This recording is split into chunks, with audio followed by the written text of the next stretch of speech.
Hello to all the esteemed participants for joining us from around the globe. I am Prem. Welcome you all on behalf of Ashutosh Financial Services Private Limited to our Zoom webinar focusing on the analysis of Union Budget 2025-26 from the income tax and investment viewpoint.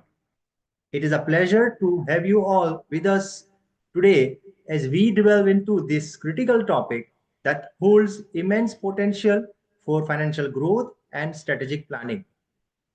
This year marks our 20th consecutive webinar on the Union Budget, a testament to our commitment to keeping our clientele and entire community well informed and empowered to make sound financial decisions since last 19 years.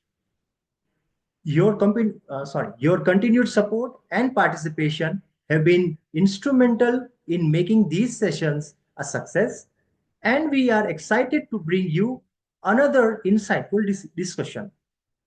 As we all know, the Union Budget is a crucial financial event that outlines the economic priorities and policies of the Indian government. It affects every aspect of our life, from income tax regulation to investment opportunities. Today, we gather to analyze the key highlights of the Union Budget 2025-26 and explore how these changes will impact you. Our esteemed speakers for today's webinar are Mr. Daxesh Kothari, a distinguished tax and financial consultant and the MD and CEO of Ashutosh Financial Services Private Limited, along with CA and CFP Rajit Kothari, the Executive Director of Ashutosh Financial Services Private Limited. With their extensive expertise and experience, they will provide invaluable insights into the budget's implication, guiding us through the various avenues for maximizing our financial growth and tax efficiency. Throughout the webinar, we encourage you to actively participate by posting your queries in the chat box and engaging in the Q&A session at the end of the presentation. Your involvement is key to making this session as interactive and beneficial as possible. Let us seize this opportunity to deepen our understanding of the Union Budget and uncover new strategies for enhancing our financial portfolios.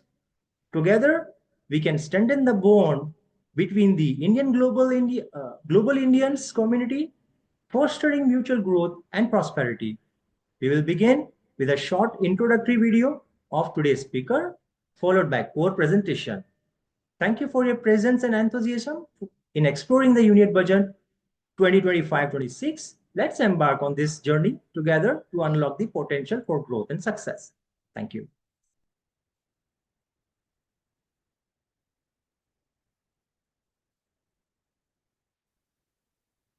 Mr. Daxesh Kothari is a tax and financial consultant and the Managing Director and CEO of Ashutosh Financial Services Private Limited, which is an ISO 9001-2015 certified company with prominent presence in the field of financial services.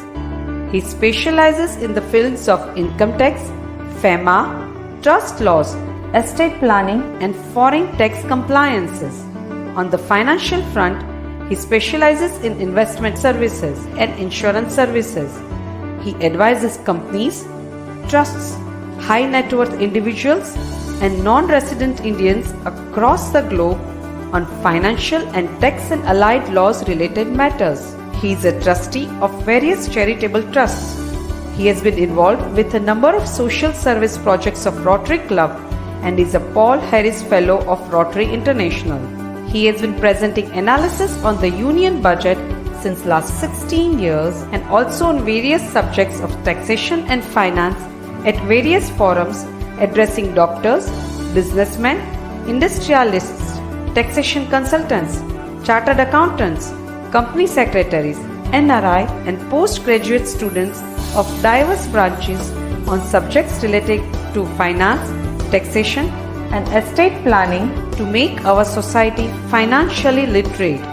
His articles on financial subjects are regularly published in renowned newspapers like the Economic Times, Mint, etc., and also in magazines like Dalal Street. His interview was aired on ET Now as a mutual fund industry expert in the program named Swatantra, which is one of the most acclaimed investor education initiative of our country. He has also addressed a program dedicated to NRI on a leading Gujarati TV channel in Ahmedabad. He is a 360-degree versatile personality in the fields of taxation and finance, which makes him a unique and truly a one-stop solution provider for a wide range of financial and tax-related matters. Mr. Rajit Kothari is the Executive Director of Ashutosh Financial Services Private Limited, which is an ISO 9001-2015 certified company with prominent presence in the field of financial services. He is a chartered accountant and a certified financial planner by qualification. Further, he has graduated in the field of commerce with specialization in banking, financial services and insurance sector from Ahmedabad University and has also pursued post-graduation in the field of law. He started his journey with Ashutosh Financial Services Private Limited, where he played an instrumental role in functioning of several business development activities of the company. He also played a vital responsibility in the development of exotic product offerings for the company in the alternate investment arena such as foreign equity and unlisted stocks. Moreover, he was instrumental in the preparation of extensive knowledge database on different topics concerning taxation and finance for the company. Thereafter, he worked with Messrs. Deloitte Haskins & Sells LLP, one of the leading global consulting firms at Mumbai, focusing on tax and regulatory compliance for high net worth resident and non-resident individuals. He is an expressive public speaker and addresses professional forums on diverse topics related to finance as well as other topics of national importance. He has participated in international exchange program as a student and has also attended management development programs across top business schools in India. As a young and dynamic director with a multi-skilled personality, he presently concentrates on exploring innovative business opportunities through geographical expansion, digital proliferation, and concentric diversification of the company.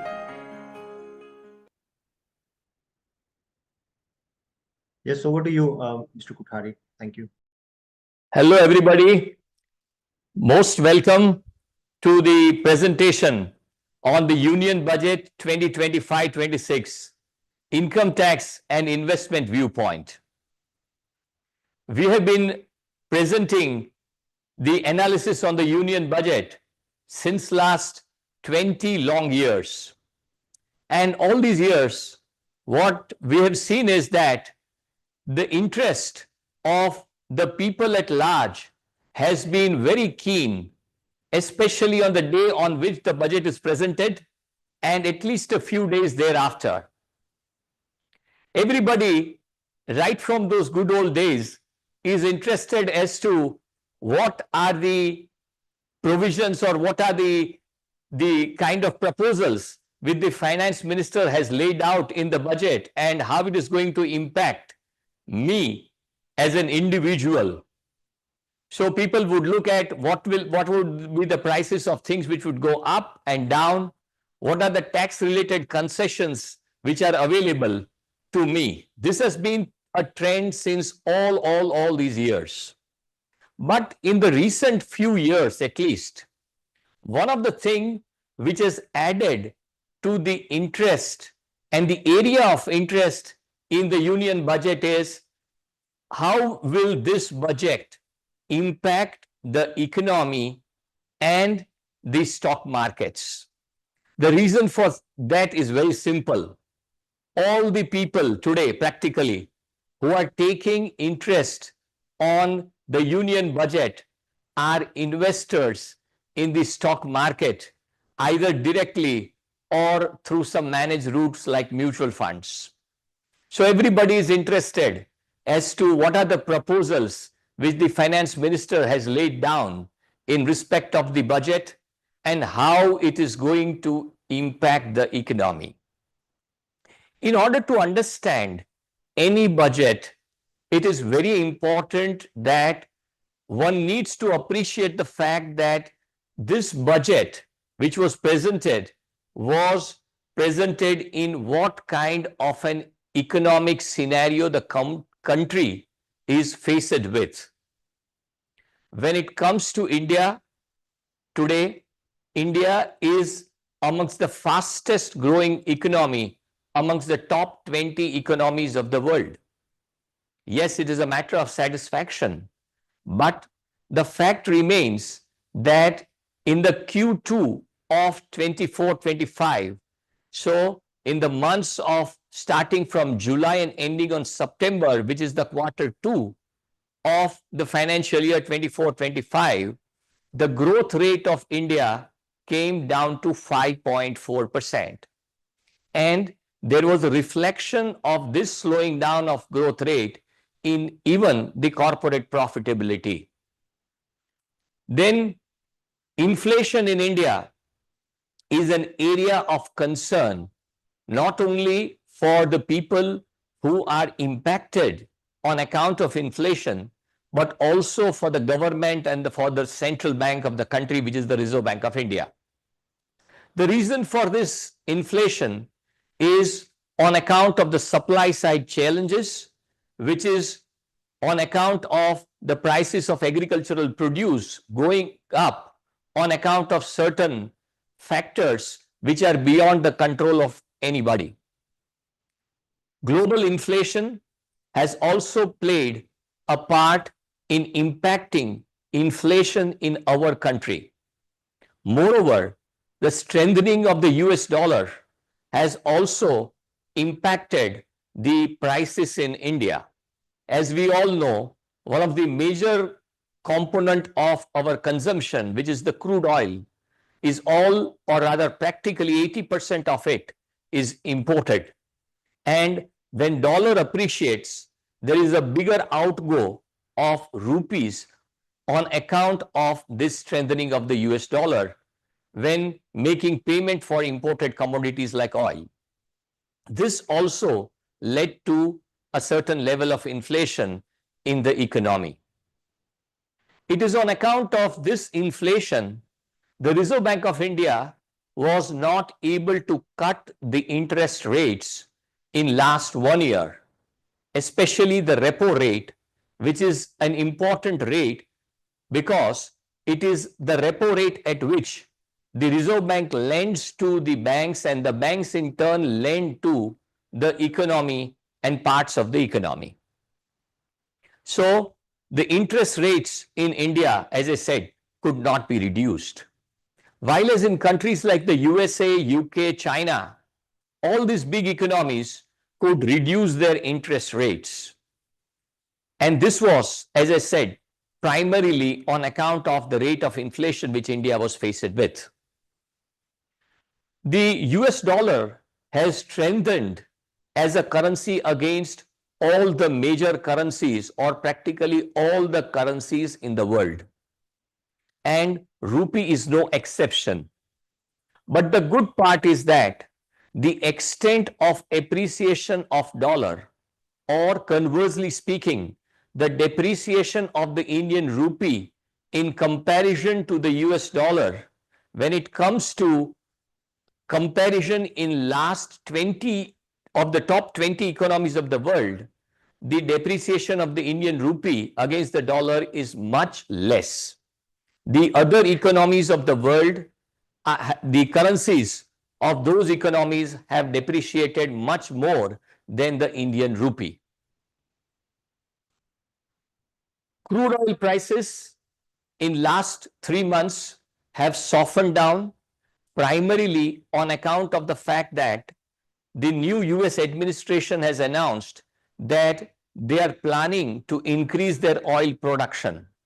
The earlier US administration had reduced oil production in the US. On account of the higher anticipated supply of oil, it is now expected that the oil prices would remain a little soft, and this is going to benefit India in times to come. The foreign exchange reserves in India were at a comfortable level, despite the fact that foreign institutional investors who invest in the Indian stock market withdrew money and liquidated their investments in India and took away their dollars back in their home countries.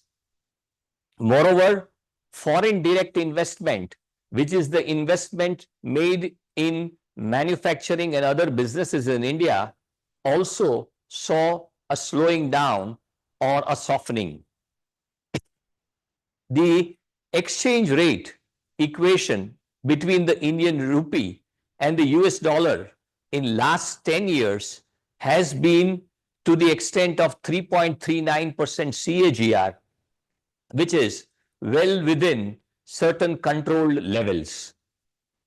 The GST collection in last 12 months has been in a certain band or a certain range, but the collection has not expanded very significantly, and this is also a sign of an economy which is little slowing or little stagnating. Foreign institutional investors have withdrawn money from India, maybe not for the reason that they are skeptical and not confident about the growth of the Indian economy, but more because of the fact that their home markets, the developed markets, and especially the US, offered better returns on investments in the US, either on the debt or equity side, and also there was a strengthening of the US dollar. But the fact is that in last 5 years, on a cumulative basis, an amount to the tune of more than 7 lakh crores have been withdrawn or divested by the foreign institutional investors from India. But the pleasant thing was that the domestic institutional investors, like the mutual funds and the insurance companies, have acquired or poured in investments to the extent of 11 crores 30 lakh 11 lakhs 30 crores in the Indian stock markets, and this has balanced out the kind of outflow which we saw on account of the withdrawal by the FIIs. The stock market performance on a one-year basis has been something which is not so pleasant for the investors in the Indian equity market. The Indian equity market used to be the best performing equity market before at least 5-6 months.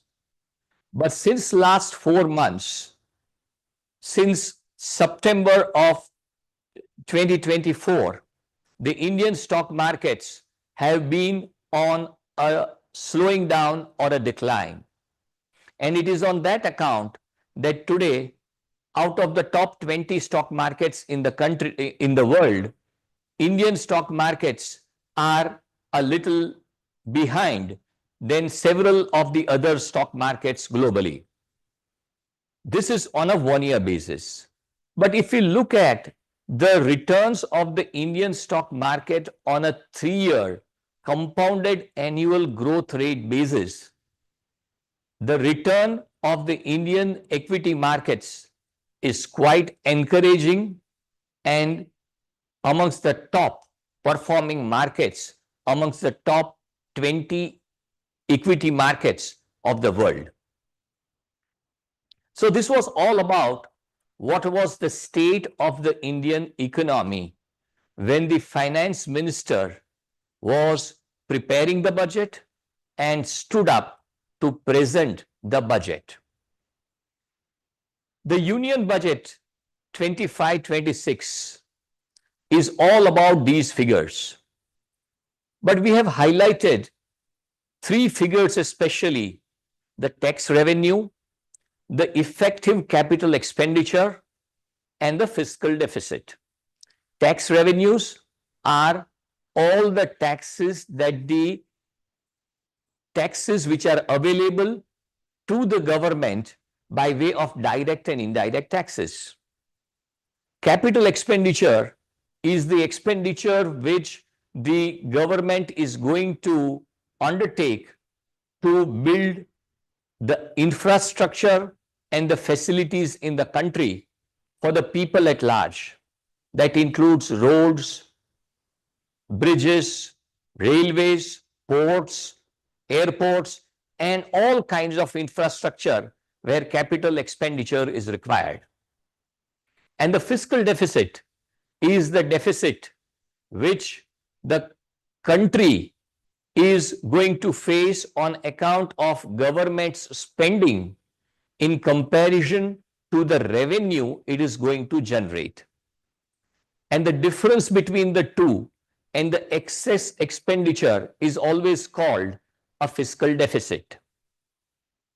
Now let us understand, analyze, appreciate as to how the finance minister has tried to address the slowing down in the Indian economy.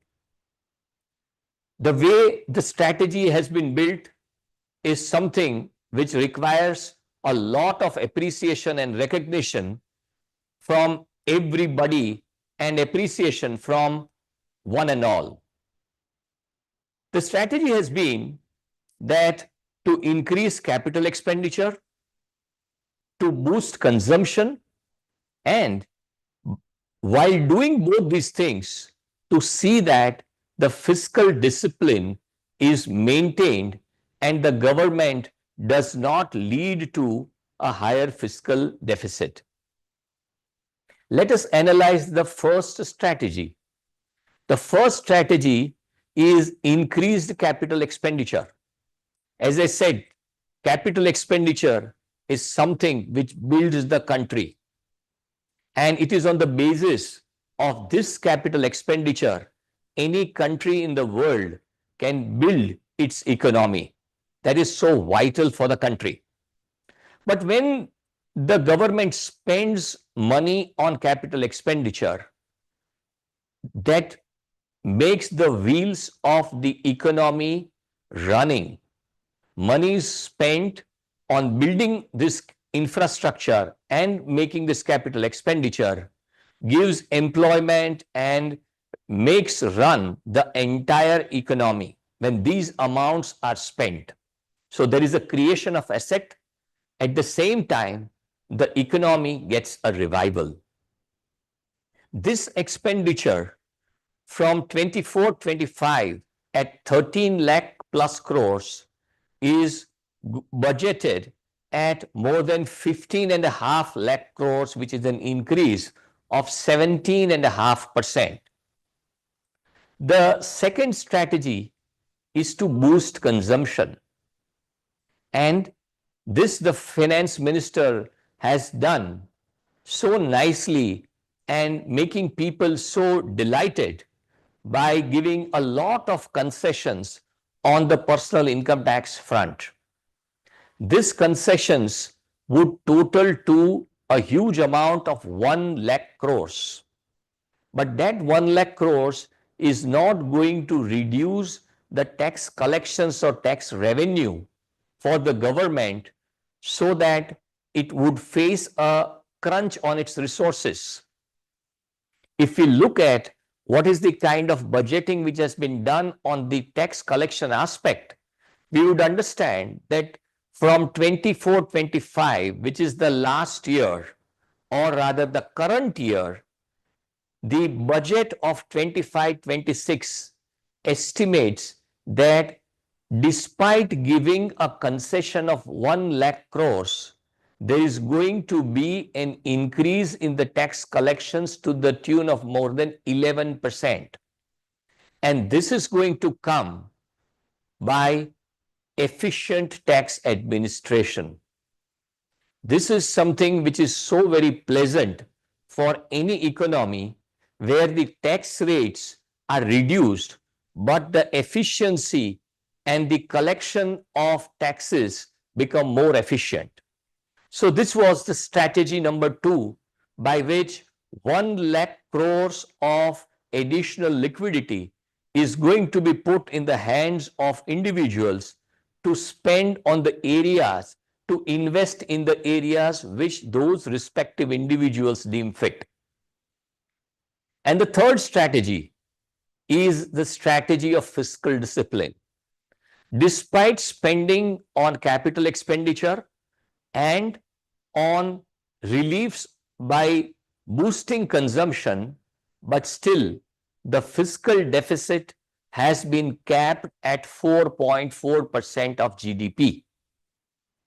Now, when we compare this 4.4% to a fiscal deficit of 6.4% with the USA today is running, we feel that the finances and the management of government funds in India is quite prudent. Coming to the other highlights of the budget, the finance minister in her speech has said that we will be introducing a new income tax bill. And that income tax bill, which will be the new income tax bill, will be introduced in the parliament this week.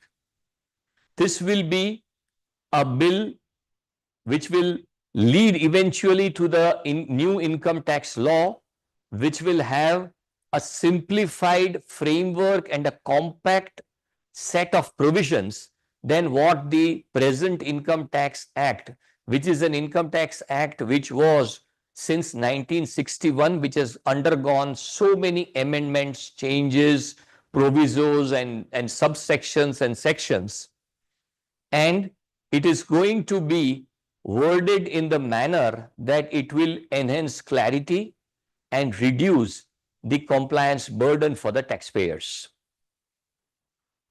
Another area which is a major area of expenditure for the government is defense expenditure. The defense expenditure in India is set to increase by around 7%. But the satisfying thing is that the government is going to increase its spending on capital expenditure within the defense allocation. By capital expenditure, we mean that would lead to modernization of our armed forces by buying new ships, new aircrafts, new equipments and artillery for our defense forces. Another increased allocation is the allocation to build infrastructure in the border areas. We, in all these earlier years, had seen that the infrastructure in the border areas was very primitive and very difficult. But this government has laid its emphasis to build excellent roads and tunnels so that the army and whatever kind of logistics is to be moved to the borders can be done very easily and very comfortably. The government has announced that they will allow 100% foreign direct investments in insurance. By that, what would mean is that foreign insurance companies now need not have any Indian local partner. They can have their insurance business set up in India on their own, and they don't need any foreign partner. This will lead to a lot of development and a fast, speedy development of the insurance business in India. And this is in sync with the target of the government that India and the Indian government is aiming that there has to be an insurance for all by 2047, which is the 100th year of Indian independence. The government has announced that they will be making amendments to the Atomic Energy Act and the Civil Liability for Nuclear Damages Act. So why was this mentioned in the Union Budget speech? The reason is This will enable private investors to invest into generation of nuclear power, and the target of the government is that by 2047 the generation of nuclear power in India has to increase at least more than tenfold. So these are the enabling provisions which the government would like to undertake to see that this target of creating energies through diverse sources is met. Now we will go to the next part of the presentation, which is changes in the income tax law. And Rajit will now take it forward.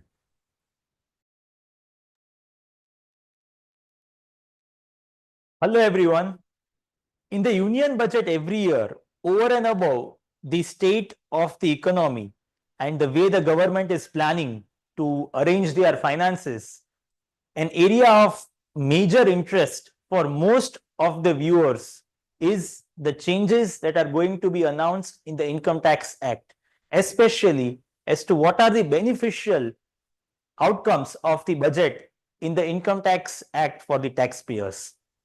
Before we move on to that interesting aspect, one important thing that I want to clarify is that all the changes that are proposed in the Income Tax Act in the union budget shall be applicable for the upcoming financial year, which is beginning from the 1st of April 2025 till 31st of March 2026, where there is a separate change which is going to be applicable from any other date.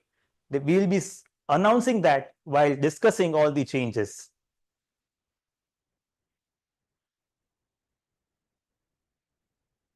As we know that since last few years, there is an option to opt for the old regime or the new regime of income tax for all the taxpayers, and the taxpayer can select the regime which is beneficial to him or her. If we look at the old regime, the rates of taxes have been the same and there will be no changes in the slab rates, including the rebate, which gives the relief of no tax till 5 lakhs of rupees. The major highlight of this budget, which is the changes in the slab rates, which have been concessionalized, as well as the increase in the rebate, which makes effectively no tax on personal income till 12 lakhs of rupees, are all in the new regime. If we compare the slab rates of tax, we can see that the basic exemption limit, which was up till 3 lakhs of rupees, has been extended to 4 lakhs, and also the slabs have been extended to 24 lakhs of rupees. So the maximum rate of slab of the income tax, which is 30%, will be applicable only on the income crossing 24 lakhs of rupees. To understand the concept of this rebate better, the provision is worded in a manner that till the income reaches the threshold of 12 lakhs of rupees, there will be no income tax, meaning there will be a rebate which will be given to the taxpayer, which will effectively make the tax liability as zero.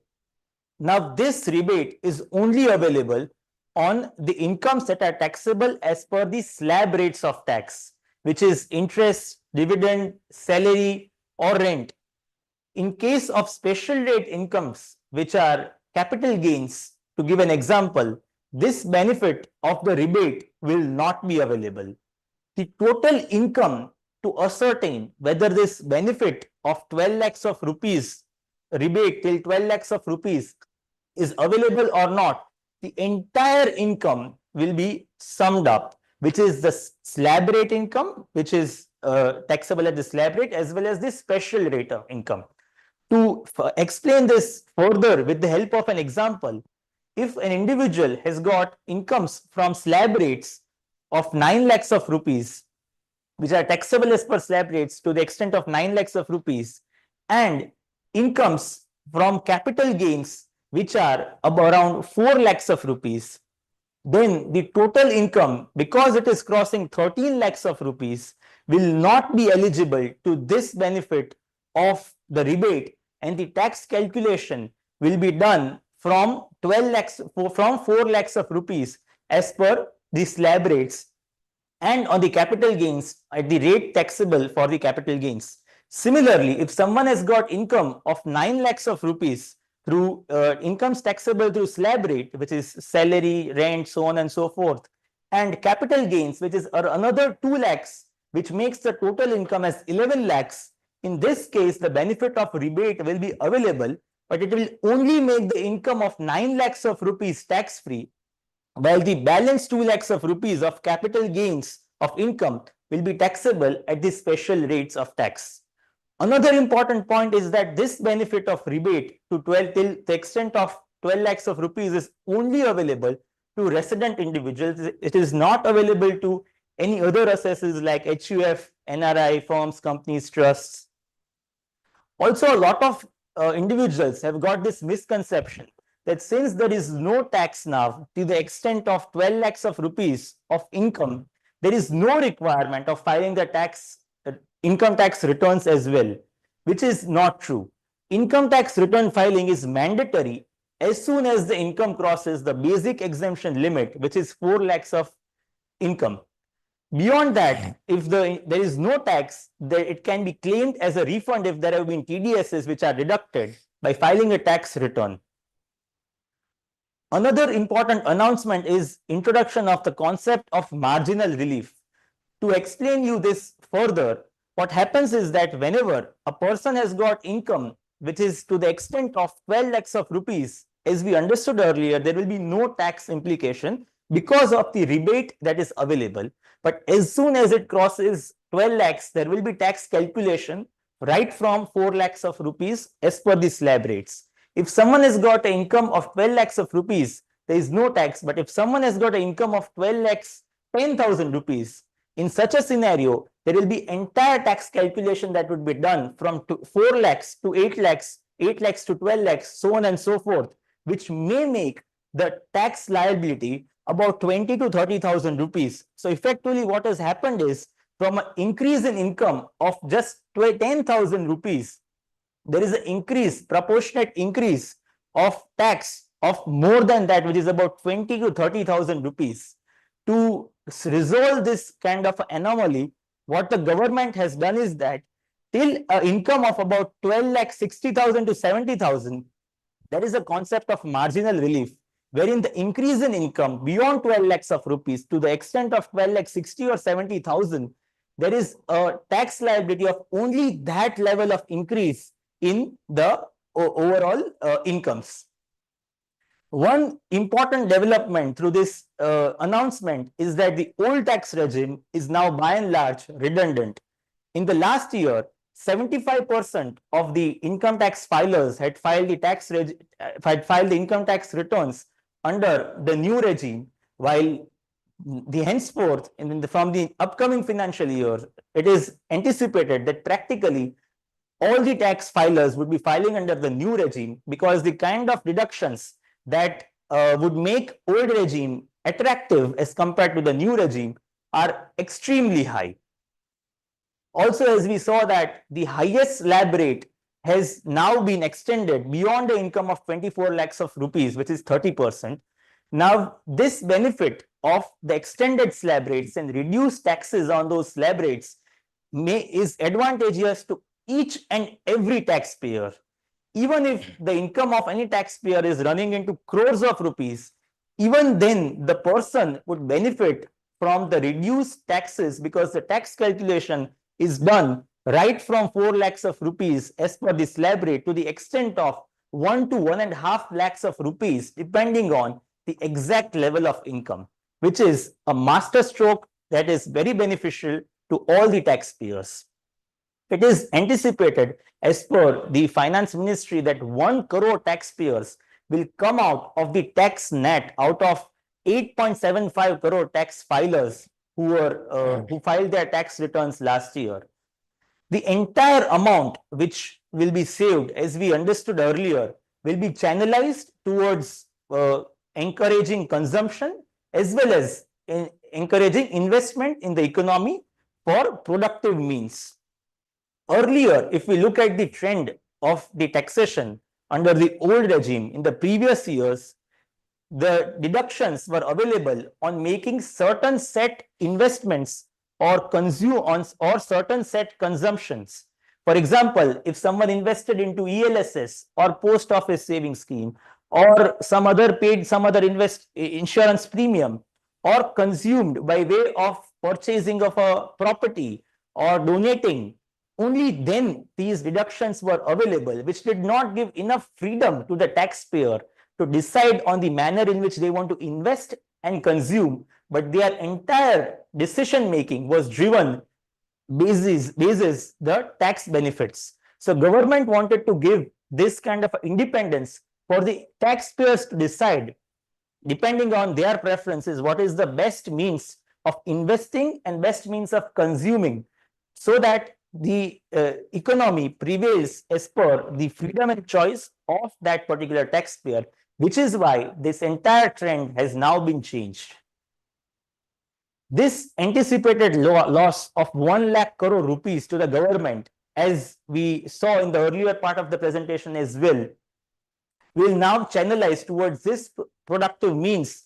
And this is a path-breaking kind of a move of the government, wherein less rates of tax is now, even though with less rates of tax, it is going to increase the amount of tax collection purely because of the measures in terms of the enhancement of the administrative tax efficiency through AIS, annual information statement, faceless tax assessment, and all other developments that the government has done in the last few years. This is an extremely visionary approach, according to us, that has been announced by the government, wherein the entire parallel economy which was prevailing will start diverting towards the official economy, because people would be naturally encouraged to divert all these unofficial incomes towards official channels with such reduced rates of tax and with the increased limits beyond which the taxation would get triggered. Moving further with the other changes, there is a concept of TCS, tax collection at source, on certain transactions which is to be done by persons who are collecting funds on the liberalized remittance scheme of the RBI, wherein any resident individual who wants to send funds outside India for making investments or for gifting it to someone or for any other purpose for that matter, there was a TCS, a collection of tax that was to be done by the bank, the authorized dealer who is sending those funds outside India, to the extent of 20% beyond the threshold of 7 lakhs of rupees, which has now been increased to the extent of 10 lakhs. So beyond the remittance of 10 lakhs of rupees, the TCS would be applicable going further from next financial year. Similarly, for whenever these funds are being remitted for the purpose of a foreign education of a student, and when that education is financed from a loan from a financial institution, there will be no TCS that is announced, which is a very considerate move of the government. For other interest payments, in case of interest received, especially by a senior citizen, there has been a huge concession in terms of doubling the limits beyond which TDS would be applicable from 50,000 to 1 lakh of rupees, and also in case of other payments for interest. Also, interest on securities on several instruments such as government securities, there was no TDS, which has been now introduced beyond 10,000 rupees. Whenever a business assessee, which is either a firm or a company or an individual or HUF that is under the ambit of tax audit in India, is making a rental payment to the landlord, there was a TDS provision beyond the annual limit of 2,40,000 rupees, which has been now converted into a monthly limit. So whenever the rent by any of a business assessee crosses the threshold of 50,000 rupees in any month, the TDS application provision will be applicable. Also, in case of any professional fee or any other such income, which is dividend, mutual fund incomes or commission, there have been marginal increase in the limits of the TDS. Understanding the other implications and other changes in TDS TCS fronts, if there was any business entity in India which had a turnover in excess of 10 crores of rupees, the buyer had to the seller had to collect a TCS from the buyer while settling the payment to the extent of 0.1% when the sale transaction exceeded 50 lakhs of rupees, either individually or in aggregate with one single party. And it was not applicable in cases when TDS was already being done by the buyer. So there was a simultaneous TDS as well as TCS provision, and either of the two had to be exercised. This led to a lot of uncertainty and confusion. So to resolve this, the government has now done away with the TCS provision, and only TDS will have to be done by the buyer who is buying such goods in excess of 50 lakhs of rupees from any party to the extent of 0.1%.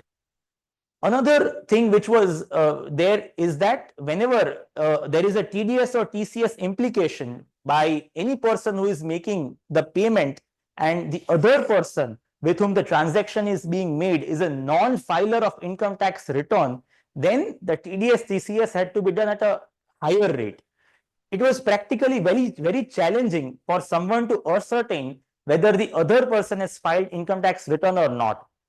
So to make it simpler and convenient, the government has now announced that this higher rate of TDS or TCS will have to be done basis an active PAN. If someone has got an invalid PAN or does not have a PAN, only in such scenario, the person who is responsible for deducting TDS or collecting TCS has to do this at a higher rate. Certain changes with respect to insurance policy incomes. ULIPs, as we know, are unit-linked insurance plans, which are a combination of insurance policy in terms of giving a life coverage as well as investments, wherein there are units which are allotted against the policy premium that are paid by the policy holder. Before Feb 2021, all the ULIPs, the maturity proceeds from all the ULIPs were completely tax-free, after which was announced that whenever the annual premium crosses this threshold of 2.5 lakhs of rupees, only then the taxation would be triggered. Otherwise, it will continue to remain tax-free. Other provision for claiming the ULIP proceeds as tax-free was that the life cover should be at least 10 times of the annual premium of the policy. So, if the annual premium for that ULIP is 2.5 lakhs of rupees, then the life cover had to be at least 25 lakhs of rupees to give the policyholder the benefit of tax-free maturity proceeds. The government has now inserted a clarification that when the above two conditions are not satisfied, meaning when the policy has got an annual premium which is in excess of 2.5 lakhs of rupees per annum, or when the life cover is less than 10 times the annual premium, which is less than 25 lakhs of rupees for a 2.5 lakh premium policy, in such cases, whatever are the maturity proceeds from such insurance policies will be taxed at par with equity mutual funds as income from capital gains. But the benefit of complete tax-free incomes in case of death of a policyholder continues to remain. An interesting development, especially for non-resident Indians, through this budget is that whatever are the life insurance policies that are purchased from insurance companies that are registered in the GIFT city, then their maturity proceeds from such policies will always remain tax-free, irrespective of the premium amounts. As we saw that in case of ULIPs, when the annual premium crosses 2.5 lakhs of rupees, and in case of other insurance policies, when it crosses 5 lakhs of rupees per annum, then the maturity proceeds are taxable either as capital gains or as income from other sources, depending upon the type of policy. But if they are purchased through the GIFT city registered insurance companies, they are completely tax-free. For those who do not know what is GIFT city is a global financial center that is coming up in the state of Gujarat, which is similar to any other financial center globally, which is like Singapore, Hong Kong, Dubai. And the idea is to attract foreign investments into India through this route of GIFT City. Updated return has been introduced by the government since last few years, wherein it gives the opportunity of a taxpayer to revise the income tax return of past years and correct any kind of error that might have occurred, or to file a tax return if it was missed to be filed. Normally, what happens is that once the financial year ends on 31st of March in any year, the due date for filing income tax return is either 31st of July if the assessee is not covered under tax audit, or later during 31st of October if the assessee is covered under tax audit, and the return can be revised till 31st of December, after which there is no option to revise the income tax return. However, if someone wants to revise this income tax return, they can file an updated tax return, which was earlier available till 4 years from the end of the financial year, which has now been extended to 6 years. So coming next year, any person can update their income tax return as back as 6 years, provided they pay the additional income tax, which is calculated as a percentage on the sum of the original tax and the interest from thereon, which could be 25, 50, 60, 70%, depending upon the year for which the updated return is filed. Even in cases when the original return was not filed, which is 4 or 5 years back, or maybe 6 years back, the updated return can be filed. The only two conditions for that is that the updated return can only be filed once per assessment year, which is tax year in technical terms, and this should not result in any kind of refund or should not decrease the tax liability. It should result into some kind of additional tax payment to the government.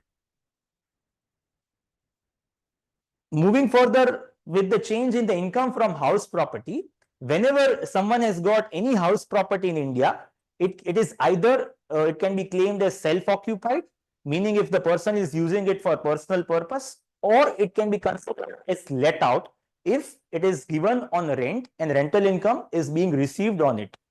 Now, in scenarios where the person has got more than one property, and the properties are not let out, meaning there is no rental income which is accruing to it, then in such scenarios, till now, a person could claim one property as self-occupied and another additional property as self-occupied if certain conditions were fulfilled.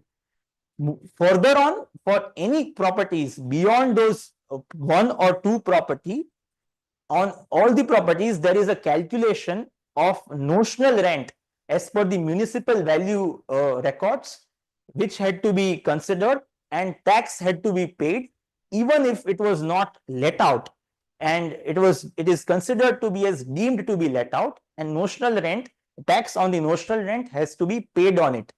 Now, what the government has done is that without any condition, any person can claim two properties as self-occupied, and the property which is the third property and beyond those properties are the only ones in which the tax has to be paid on a notional letting out basis. So those properties beyond the two properties, any which are held by the individual, will be considered as deemed to be let out, and whatever is the notional rent which is coming out of it, tax will have to be paid on it, even if it is not let out to any person.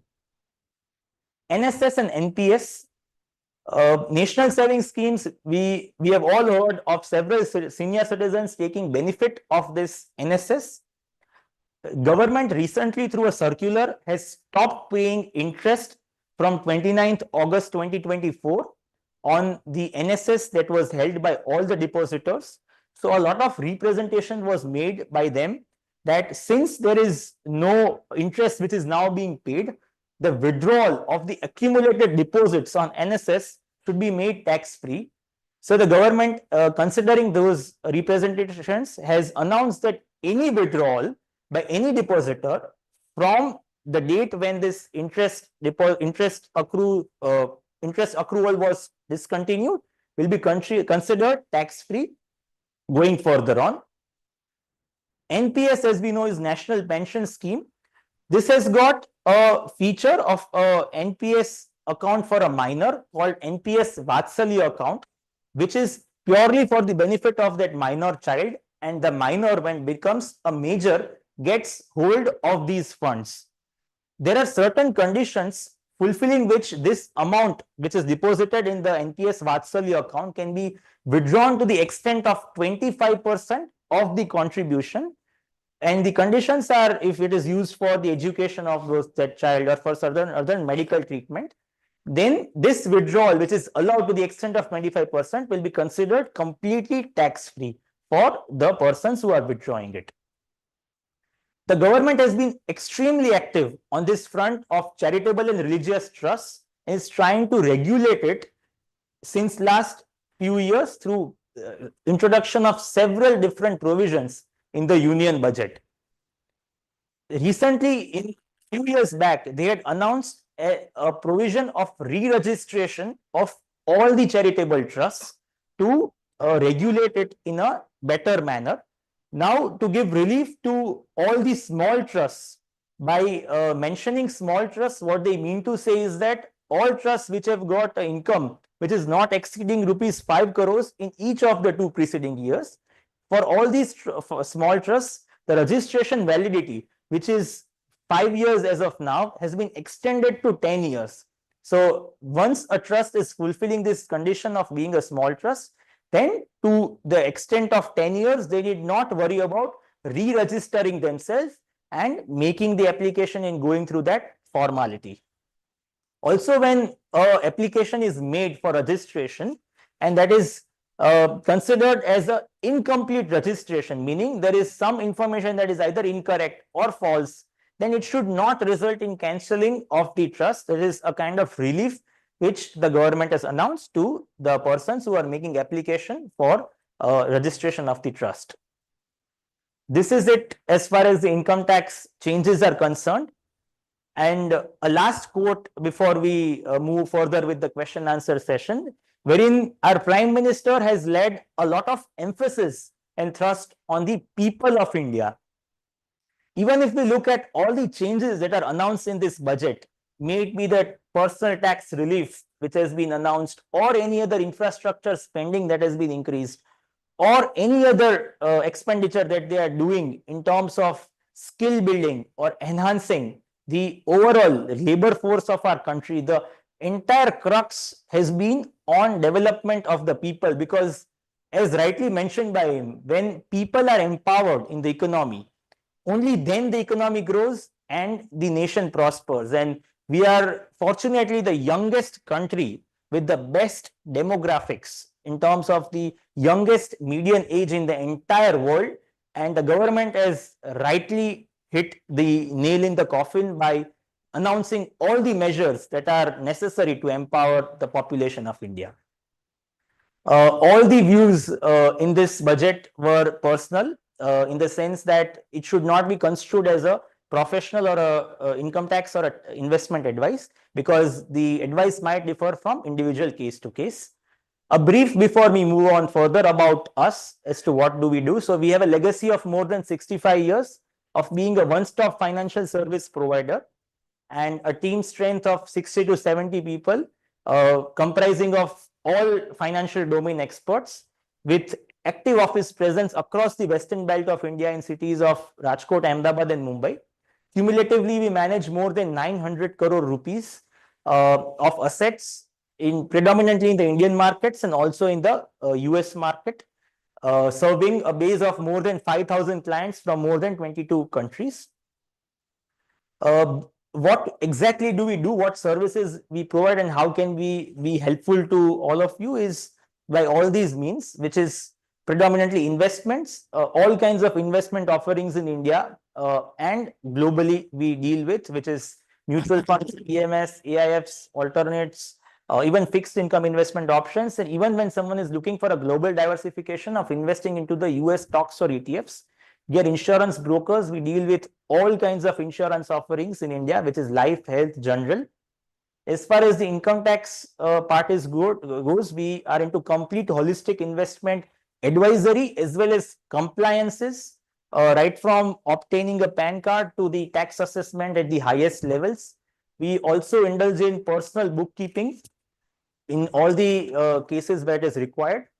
As far as estate planning is concerned, which is basically planning for the estate of an individual and its succession to the successors, we prepare wills, as well as we are into private family trusts wherever there is a requirement and a benefit of doing that.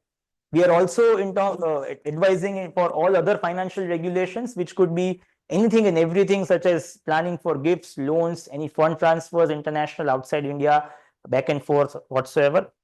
The advantage to anyone working with us is that there is a single point of contact for all financial affairs. So in other words, we are like a family office of that person for one stop for any kind of financial activity that someone could envisage as far as India is concerned.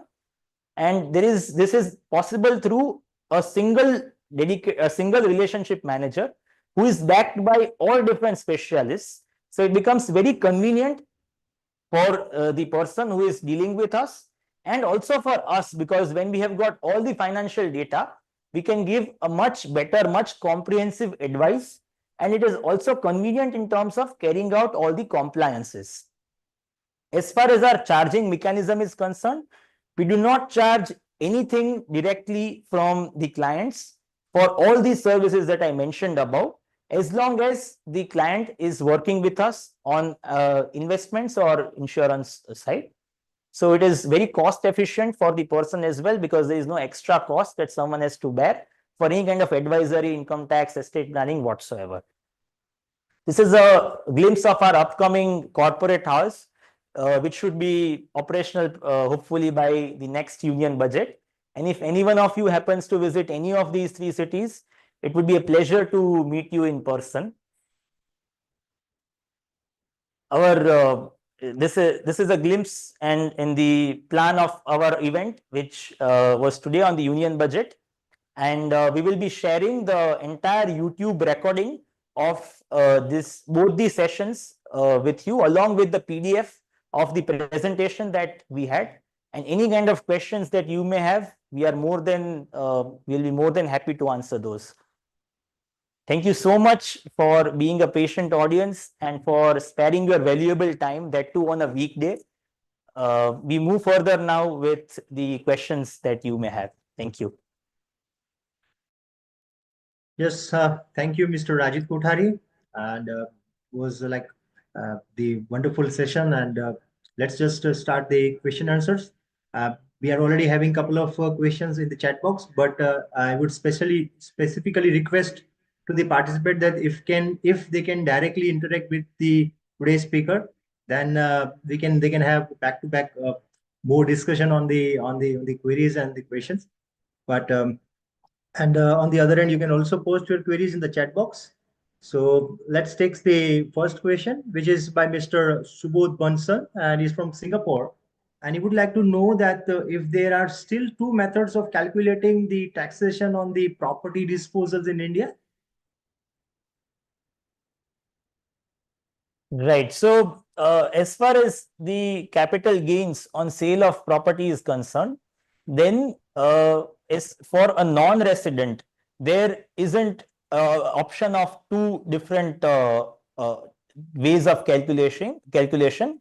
That person will have to pay tax at the rate of 12.5% on the gains, whatever is arising. So the sale value minus the cost of acquisition will be taxed at a flat rate of 12.5% plus surcharge and cess is if applicable. If the property is purchased prior to 1/4/2001, then the stamp duty valuation as per the valuation of the property as per the stamp duty valuation will be considered as the deemed cost, and whatever is the gain arising out of it will be taxed at 12.5%.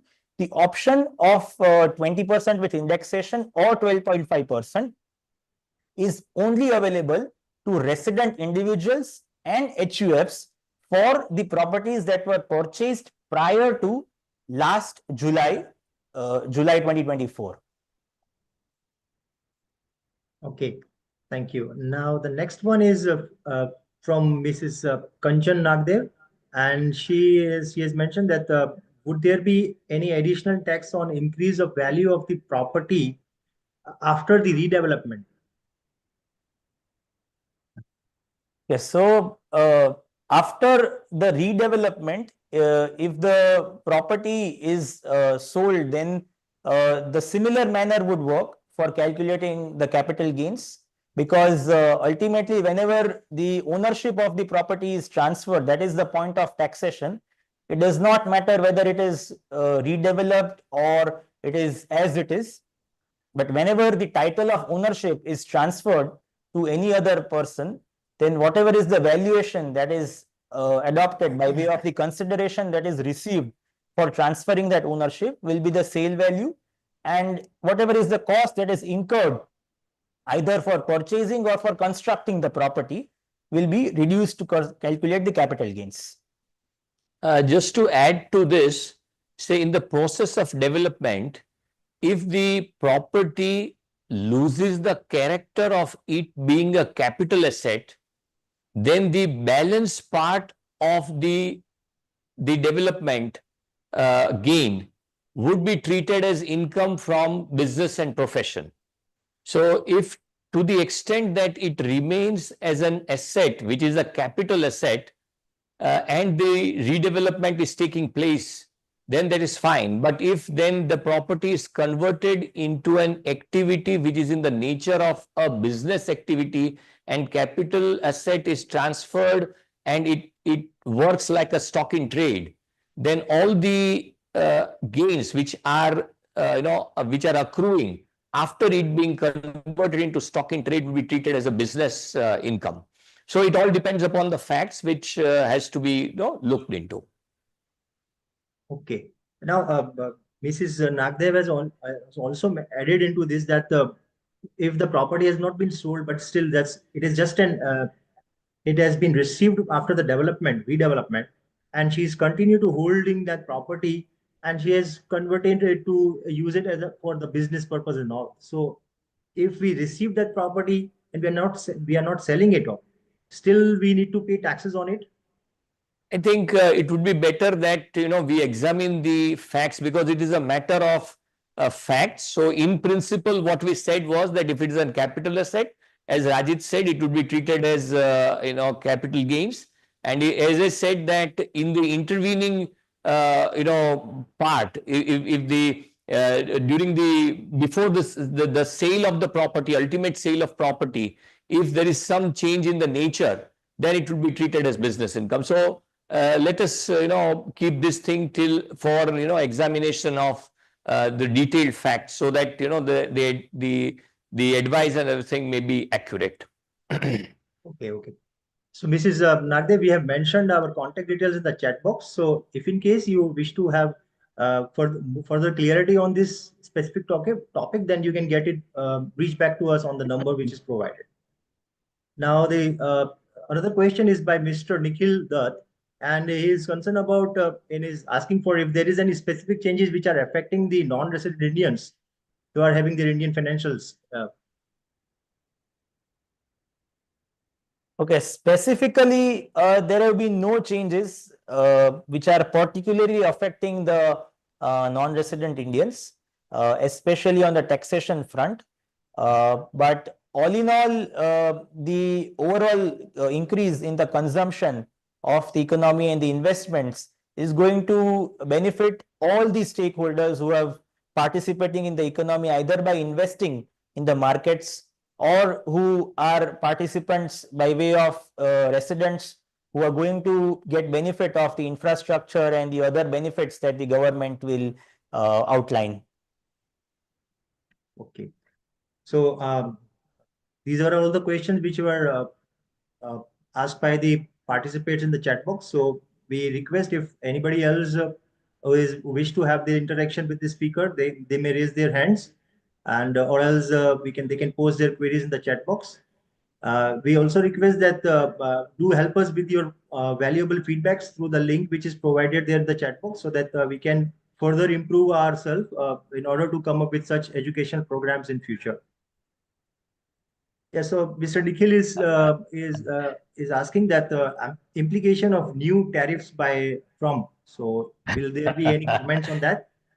In fact, the entire world is wondering as to what will be the implications, because what happens is that today there is a tariff, and on the next day or the day after, there is a hold on the tariff, and there are changing rates of tariff, there are changing conditions of tariff, changing nations on which tariffs will be imposed, changing goods on which tariffs would be imposed, and the changing nature of the retaliatory action with those respective countries would take on the tariffs. So the tariff war is something which is going to remain, that's for sure.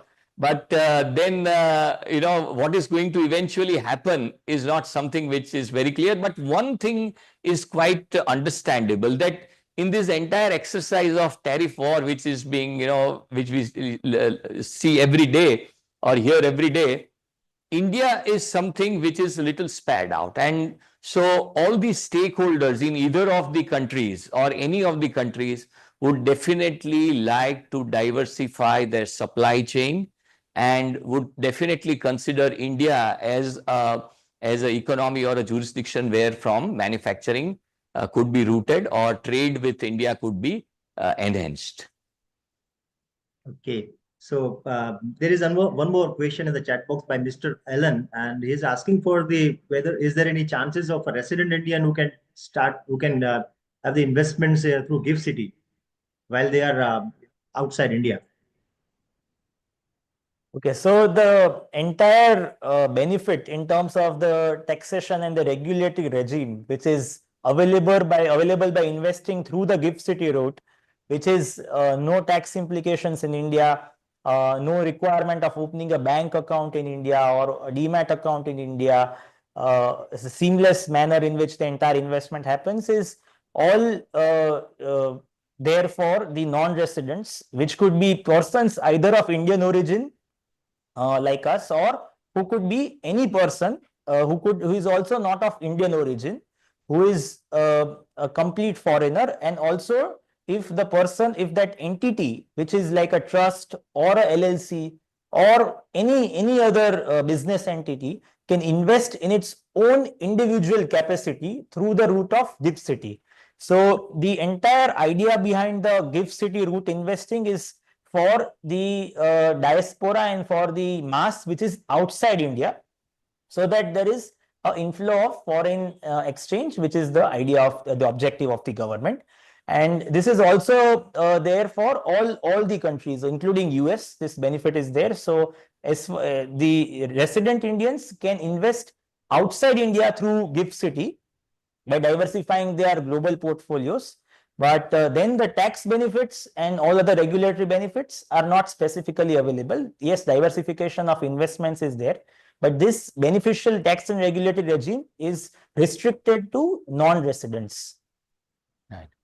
Just to add to what Rajit said, very rightly he said that the way the benefits are available to different kinds of tax residents, what is important is that Gift City offers a certain type of benefits, So now it is upon those respective individuals, depending upon their set of facts, whether their income is liable to tax in India, outside India, which jurisdiction they are into. It is important that, if you have certain kind of discussion with your advisors, say we deal in Gift City investments. So if you have a specific discussion that this is the kind of facts that I am into, on the basis of that, it would really matter, and it would really be worthwhile that whether Gift City is an appropriate route and an advantageous route for channelizing investment into India or investments from India to outside of India. Well, I think we are near to the end of this session now. So we have covered all the questions which were posted in the chat box. So we would like to specially thanks to all the participants who have spared their time to attend this event, and would request Mr. Kothari, Mr. Daxesh Kothari and Rajit Kothari to end the session with their wordings. Thank you so much, everybody, for taking interest into this topic, which is a little taxing topic of budget provisions, and participating so very nicely into this presentation. And let us hope that in the times to come, what all strategies which we have been talking about, that the government has planned in order to revive or make the economy rather up and running, which is, we are the fastest growing economy, yes, but then we want it up and running in sync with the vision of our Prime Minister to be a developed nation by 2047. Thank you very much all. Thank you so much. Thanks to everyone who have joined from India and across the globe from different time zones.